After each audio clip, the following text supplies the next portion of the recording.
It's The Real News. I'm Ben Norton.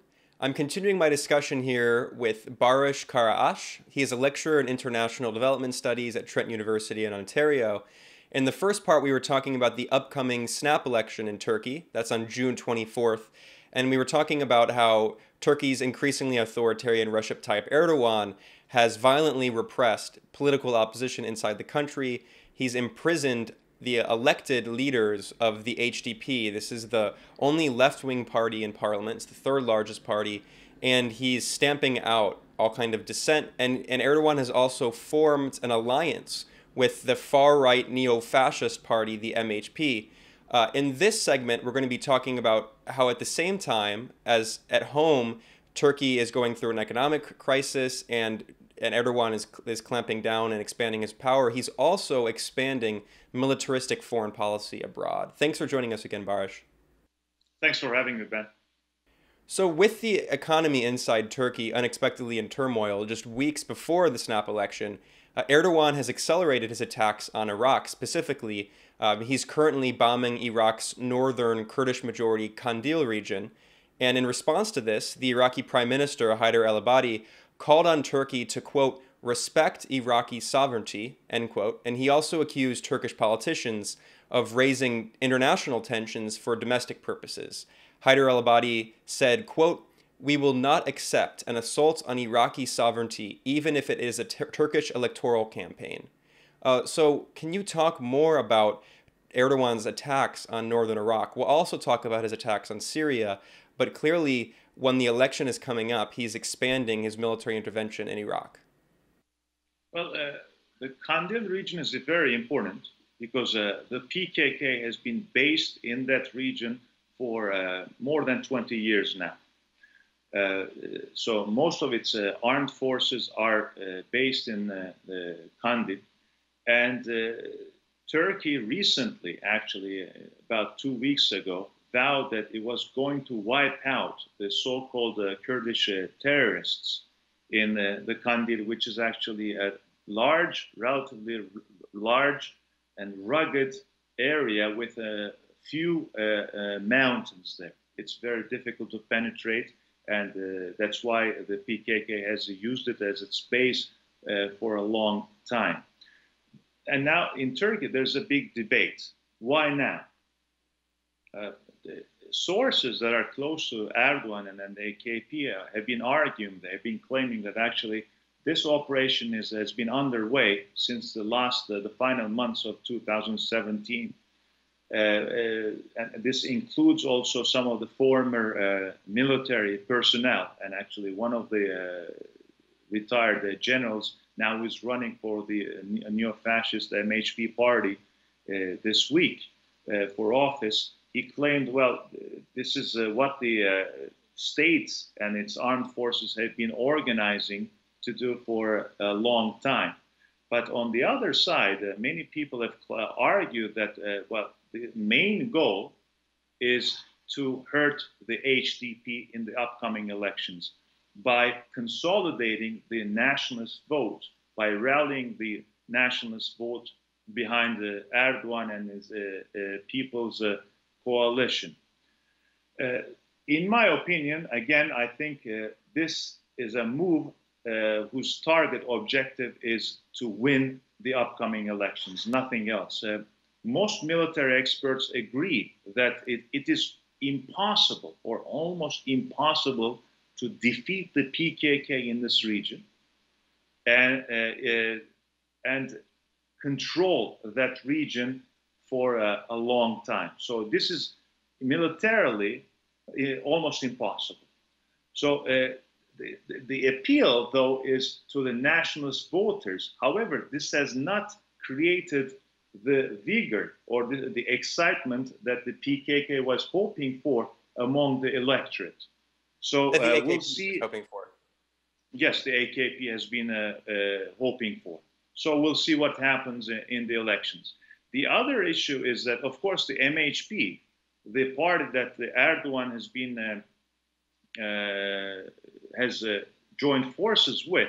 This is the neo-fascist party. The neo-fascist MHP party has lost a lot of blood, a lot of followers in the past 2 years because of its blind obedience to Erdogan and the AKP. So many of the members of the party and its sympathizers have joined another right-wing conservative party called İyi Party, the Good Party, that has aligned itself with two other parties as the main opposition against Erdogan in the upcoming election.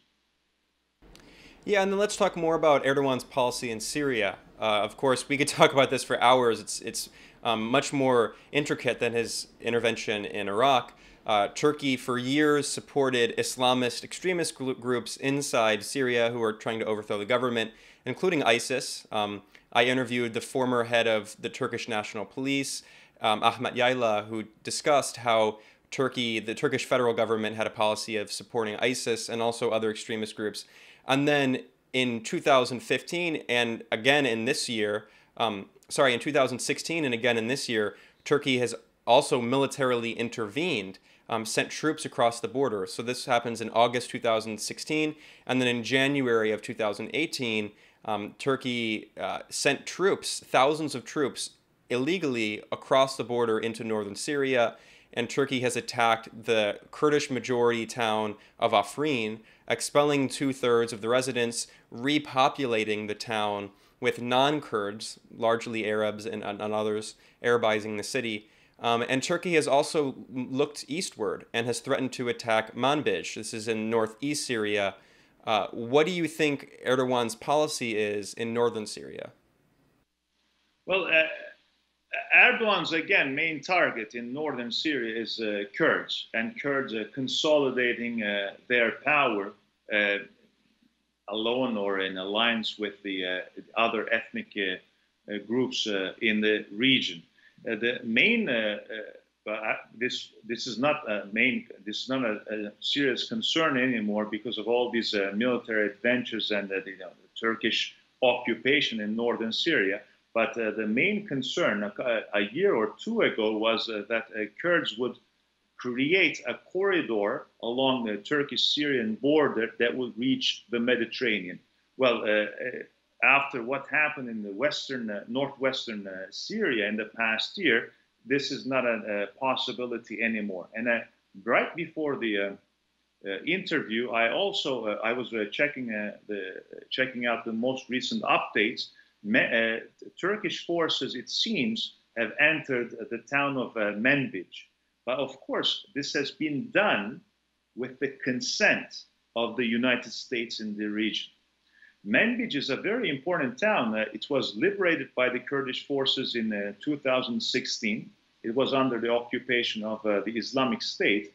And what is interesting about this this town, which is about 40 kilometers into Syria from Turkish border, is that the attackers, some of the militants that attacked the European cities in the past years were trained in this city. So this gave also the Kurdish forces and the other forces that the Kurds were leading significant prestige in the area. Now, Manbij will be under Turkish control, but I don't think that the Turkish forces will find it easy to remain in that city in the long run. Nevertheless, Turkey is now controlling, or it has become a major military force in the northern part of Syria now. But again, the target, the objective is to prevent Kurds from creating a permanent political structure independent of both Turkey and Syria or any other force in northern Syria. Let's talk more about what Turkey has created in northern Syria. Turkey effectively controls numerous cities. I mentioned Afrin, but also Al-Bab and several other cities in the north of Syria where Turkey has appointed government officials. Jarablus is another city that Turkey controls. And Turkey also has military observation points throughout numerous points, but specifically Idlib inside northern Syria. This is one of the largest provinces. It's also controlled by rebranded Al-Qaeda, which is known as Hayat Tahrir al-Sham. and the Turkish military has been embedded with HTS, Syrian Al-Qaeda, and as you mentioned, is expanding eastward with the consent of the United States. The U.S. made a deal recently to pressure the YPG. These are the People's Protection Units. These are the Kurdish forces. The U.S. made a deal with Turkey to force the YPG to leave Manbij and allow Turkish forces to enter. Do you think that Erdogan will ever leave this area? Because it seems that he has a policy of repopulation, and he's Arabizing many of these formerly Kurdish communities. And with Erdogan's discussion of kind of neo-Ottoman rhetoric, and with his years of campaigning against Damascus, the government in Syria, some analysts have suspected that Turkey may just permanently annex the northern Syrian territories that the Turkish army is controlling right now. Do you think that will happen? Well, the situation, particularly in Syria, is so complex that it is almost impossible to predict. But two issues. Now, these adventures on the part of Turkey, and also the way forces like Russia and the US have responded to them, have forced Kurds to, in the near future, or they may force Turks to negotiate with the Syrian state, with the Syrian government. So we don't know what will come out out of those negotiations. Secondly, I don't think that Turkey can afford to remain permanently in those areas, because this will require significant investment militarily. And given the economic crisis in Turkey, it may be too costly for the Turkish military to stay there. And another issue is it was easier to occupy Afrin, but places like Manbij, which are deeper into Syrian territory, will be much more difficult to control by Turkey. Thirdly, sorry. Can I go back to northern Iraq? Can I add something? Of course. When it comes to northern Iraq, what we're seeing right now is not a novel thing. Turkey has had offensives, or has attacked, or has been militarily active in northern Iraq since the early 1990s. Turkey has bases. Turkey has military stations in northern Iraq that were constructed against the Kurdish militants, Kurdish guerrillas, that is the PKK. So it's not new. Turkey has been fighting those forces for a very long time, and this has cost the lives of about 40,000 people. But again, for our American audience, our international audience, I would like to emphasize one important point, where the conflict between the Turkish state, and I'm saying this as an ethnic Turk from Turkey, the conflict between the Turkish state and its Kurdish population actually is not a military one. It should not be a military one. It's a political one. It's about the status of Kurds living in Turkey. Kurds have not been given most of their rights for a significant part of Republican history. And they've been fighting for these rights. They've been fighting for an equal status, nothing else. So, and this conflict should be resolved politically, not militarily. And military operations will not resolve it, but make it even worse. And this is what we've seen in recent history.